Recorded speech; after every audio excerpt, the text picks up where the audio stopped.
High স্কুলের পিছনে 400 litre চোলাই মদের সরঞ্জাম উদ্ধার করলো নবগ্রাম থানার পুলিশ।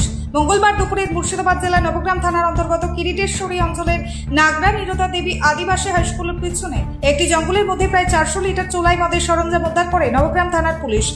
পুলিশ সূত্রে জানা যায়, এই সরঞ্জামগুলি থেকে প্রায় 70 থেকে 80 লিটারের মতো চোলাই মদ তৈরি হতো।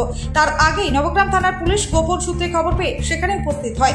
এরপর নবগ্রাম থানার আইসি সৌরভ সেনের নেতৃত্বে নবগ্রাম থানার পুলিশ চোলাই মদের সরঞ্জামগুলি উদ্ধার করে নষ্ট করে বাজেয়াপ্ত করে। নবগ্রাম থানার এহেন কাজকে সাধুবাদ জানিয়েছে নাগরা নিরোধা দেবী আদিবাসী হাই স্কুলের শিক্ষকেরা এবং ওই এলাকার জনসাধারণেরা। Bureau report, S news live Bangla.